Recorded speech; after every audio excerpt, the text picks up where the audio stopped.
আজ আমাদের প্রিয় কবি কাজী নজরুল ইসলামের জন্মদিন। এবছর কবির ১২৫তম জন্মজয়ন্তী। তাই আজ আমি কবি সম্পর্কিত কিছু তথ্য ও ঘটনা পরিবেশনার মাধ্যমে কবিকে শ্রদ্ধা জানাবো। কবি নজরুলের প্রথম ছেলেটির নাম ছিল বুলবুল। কবি তার এই ছেলেটিকে খুব ভালোবাসতেন, তাকে নিয়ে স্বপ্ন দেখতেন। বাবা হিসেবে মনের মতো করে তিনি তাকে গড়ে তুলতে চেয়েছিলেন, তার জীবন ও যৌবন সাজাতে চেয়েছিলেন। বুলবুলের গলাও ছিল অসাধারণ মিষ্টি।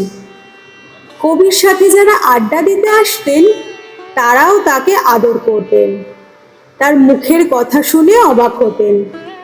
শুধু কি তাই, কবি যখন হারমোনিয়াম হাতে নিয়ে কোনো সুর বাজাতেন, ছোট্ট ছেলে বুলবুল সবাইকে তাক লাগিয়ে বলতেন, আব্বু এখন এই গানটি করবেন, এ বাজনা এ গানেরই, ইত্যাদি ইত্যাদি।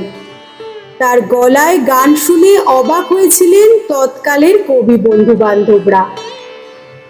কবি যেখানে যেতেন এই ছোট্ট খোকাকে সাথে নিয়ে যেতেন।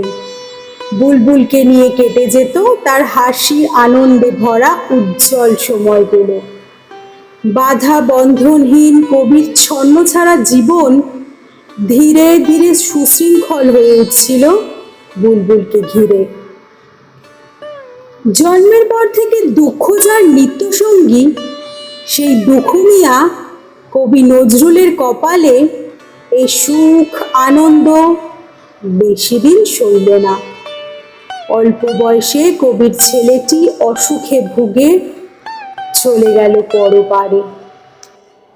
আদরের প্রথম সন্তান ছোট্ট বুলবুলের এ মৃত্যু কবিকে ভেঙে চুরমার করে দিল। জীবনের প্রথম স্বপ্নসৌধ অবেলায় টুকরো টুকরো হয়ে গেল সদা হাস্যপ্রাণ কবি নজরুলের। মাত্র কয়েক লাইন বলে কবির দুঃখ বেদনা আর মুষড়ে পড়ার কথা বোঝানো অসম্ভব। কাঁদতে কাঁদতে কবির চোখ দুটো খুলে গিয়েছিল। নাওয়া খাওয়া ভুলে এমন চঞ্চল কবি কাজী নজরুল ইসলাম একেবারে নীরব হয়ে গেলেন। কতখানি শোকে বিদ্রোহী কবি পাথর হয়ে চুপচাপ হয়ে যেতে পারেন তা অনুমান করা হয়তো কিছুটা সম্ভব। বুলবুলের সব খেলনা জামা কাপড় কবি পরম আদরে সাজিয়ে রেখেছিলেন। তাকে সান্ত্বনা জানিয়ে তার বন্ধুরা যেসব চিঠিপত্র পাঠাতেন সেসব পড়ে কবি জোরে জোরে কেঁদে বুক ভাসাতেন নয়নের জলে। বুলবুলের চিকিৎসায় তার অনেক টাকাও খরচ হয়েছিল। কাজেই মৃত্যু শোকের সাথে এবার যোগ হলো অর্থ কষ্ট। ভারাক্রান্ত কবির কাছে দিনগুলো ক্রমেই অসহনীয় হয়ে উঠছিল। তার জীবনীকারদের কেউ কেউ লিখেছেন, প্রথম সন্তানের মৃত্যুর পর থেকে কবির জীবনে একটি ভাবান্তর আসে। কবি তখন সবার অলক্ষ্যে আধ্যাত্মিক জীবনের দিকে আসক্ত হয়ে পড়েন। তার রচনা ও লেখার স্রোত ধীর হয়ে আসে। এভাবে চলতে থাকে ১৯৪২ সাল পর্যন্ত। এরপর তো তিনি চিরতরে নিশ্চুপ হয়ে গেলেন। পঞ্চানন ঘোষাল তখন কলকাতার তরুণ পুলিশ অফিসার। কাজী নজরুলকে তিনি ভালোবাসতেন এবং মাঝে মাঝে তার সাথে গল্প করতেন। একবার কবির বাসায় তল্লাশির হুকুম এলো ওপরের মহল থেকে। বেচারাকে দায়িত্ব দেওয়া হলো সে দলে থাকার। গোয়েন্দারা তাকে নিয়ে দরজায় কড়া নাড়ল কবির ঘরের। কাজী নজরুল দরজা খুলে দিলেন এবং সঙ্গত কারণে এই তরুণ অফিসার এবং কবি দুজনই পরস্পরকে না চেনার ভান করে রইলেন। গোয়েন্দা পুলিশের দল কবির ঘরে সব কিছু তছনছ করে তল্লাশি চালাচ্ছে। কবিও তাদেরকে যথাসম্ভব বাক্স খুলে খুলে দেখাচ্ছেন। হঠাৎ ঘরের কোণে পরম যত্নে উঠিয়ে রাখা একটি বাক্সে নজর পড়ল তাদের। তারা সেটি খুলে দেখতে চাইলেন। কবি অসহায়ের মতো দাঁড়িয়ে হাত বাড়িয়ে বলে উঠলেন, না না, ওটাতে হাত দেবেন না যেন। কবির বিচলিত মুখভঙ্গি দেখে পুলিশের সন্দেহ তীব্র হলো। তাদের একজন সজোরে সেটি খুলতেই সেই বাক্সটি থেকে ঝরে পড়ল কিছু খেলনা আর ছোট ছোট জামা কাপড় সহ বাচ্চাদের অন্যান্য সামগ্রী। এভাবে সেগুলো আছড়ে মাটিতে পড়তে দেখে কবির দু চোখ জলে পড়ে গেল। ঝরঝর করে তিনি কেঁদে দিলেন সবার সামনে। এমন সুকঠিন মুখখানা তার ব্যথায় ও দুঃখে কালো হয়ে এলো। এই খেলনা ও ব্যবহার্য সামগ্রীগুলো ছিল কবির পরম আদরের সন্তান ছোট্ট বুলবুলের। তার মৃত্যুর পর এসব বুকে জড়িয়ে কবি সান্ত্বনা খুঁজে পেতেন, আদর আর চুমু পৌঁছে দিতেন বুলবুলের গালে। এই অফিসার তার এক লেখায় নিজেকে অত্যন্ত ব্যর্থ ও লজ্জিত উল্লেখ করে লিখেছেন, এরপর কত মানুষের কত ঘর সার্চ করেছি, কিন্তু সেদিনের মতো এমন কষ্ট আর কোথাও পাইনি।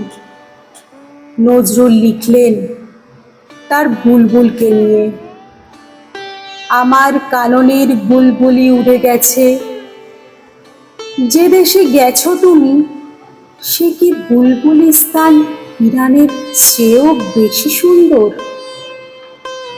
আর এক জায়গায় লিখেছেন, আমি যখন আমার পথ খুঁজছি তখন আমার প্রিয়তম পুত্রটি সেই পথের ইঙ্গিত দেখিয়ে আমার হাত পিছলে মৃত্যুর সাগরে হারিয়ে গেল। মৃত্যুই প্রথম আমার কাছে ধর্মযাজক রূপে দেখা দিল। সেই মৃত্যুর পশ্চাতে আমার অন্তরাত্মা নিশিদিন ফিরতে লাগলো। ধর্মরাজ আমার পুত্রকে শেষবার দেখিয়ে হেসে চলে গেলেন। এ সময় কবি প্রায়ই ধ্যানমগ্ন থাকতেন, নীরব হয়ে দিন কাটাতেন। এমনকি দুরন্ত কবি তার বন্ধুদেরকে, যাদেরকে নিয়ে দিনরাত ভুলে হাসি আড্ডায় মেতে থাকতেন, তাদেরকে একবার বলে ফেললেন, আমি এ ভারতের সর্বসেরা ধ্যানমগ্ন ব্যক্তি।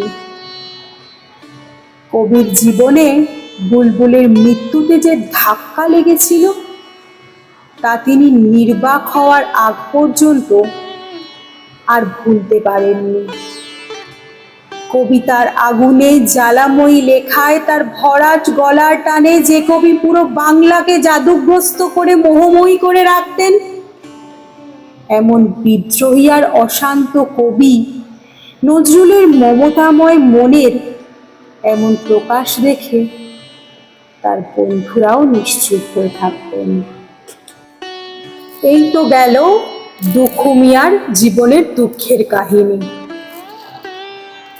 কিন্তু তার ব্যক্তিগত জীবন নিয়ে আরো অনেক কিছুই হয়তো আমরা জানি না। মাত্র কয়েক বছরের কাব্য সাধনায় যে কবি বাংলা সাহিত্যে প্রাণের জোয়ার বইয়ে দিলেন, তার ব্যক্তিগত স্বভাব চরিত্র ও অনেক কিছুই ছিল ব্যতিক্রমী।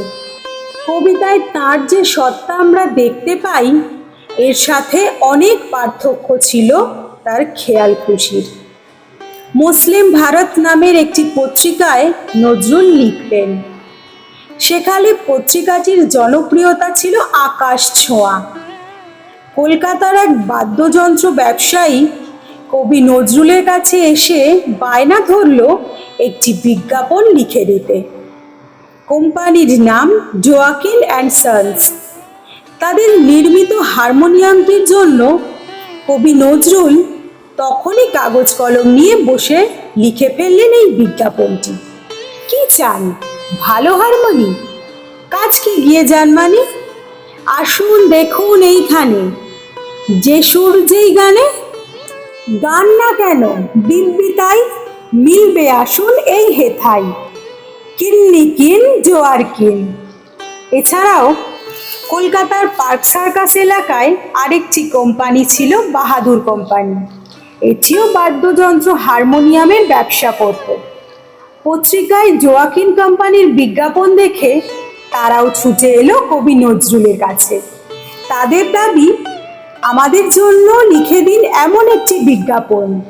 কি আর করা, কবি আবারও লিখলেন, মিষ্টি বাহা বাহা সুর, চান তো কিনুন বাহাদুর, দুদিন পর বলবে না কেউ দূর দূর, যতই বাজান ততই মধুর মধুর সুর, করতে কি চান মনের প্রাণের আহাদুর, একটি বার ভাই দেখুন তবে বাহাদুর, যেমন মোহন দেখতে তেমনি শিরিন ভরাট, বাহাসুর চিনুন কিনুন বাহাদুর।